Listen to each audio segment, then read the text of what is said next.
C'est vrai que nous avons un accès plus facile à l'information qu'autrefois. Mais le revers de la médaille, c'est que nous sommes, comme disent certains, dans l'info-obésité, c'est-à-dire que nous sommes surinformés, nous sommes inondés de messages qui proviennent de partout. Et si les jeunes croient beaucoup plus à l'information qui leur est transmise par les réseaux sociaux qu'à l'information qui est transmise par les médias traditionnels. Le danger de faire confiance aux réseaux sociaux, c'est d'être beaucoup plus facilement manipulable par les rumeurs et par la désinformation.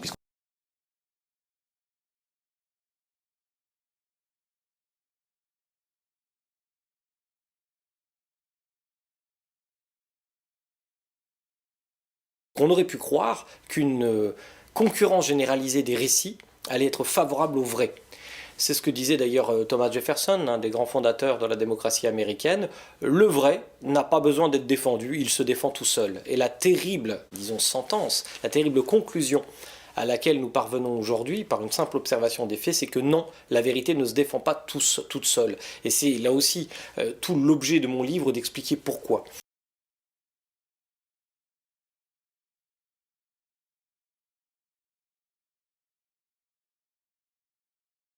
Le maître mot pour la plupart des journalistes et des responsables des médias, c'est capter l'attention du public et faire en sorte qu'il ne zappe pas, qu'il ne navigue pas, qu'il ne surfe pas sur un autre site. Et un des autres aspects du problème.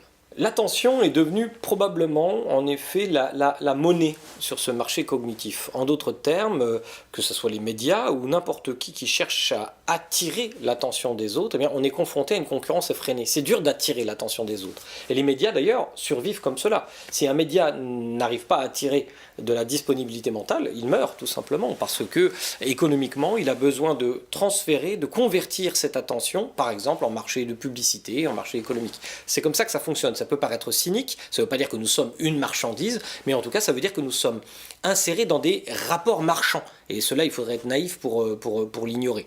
Et justement, cette attention, c'est pour ça que je parle d'apocalypse cognitive, elle révèle ce marché de l'attention, eh bien ce qui va plus probablement attirer notre attention facilement. L'exemple que je donne, l'image que je prends, c'est celle de travaux qui viennent de la psychologie acoustique et notamment ce qu'on appelle l'effet cocktail. Qu'est-ce que c'est que l'effet cocktail? C'est tout simplement, vous êtes dans une soirée, ça nous est tous arrivé, et vous avez une conversation avec une personne en face de vous, et vous pensez que vous n'entendez que cette conversation.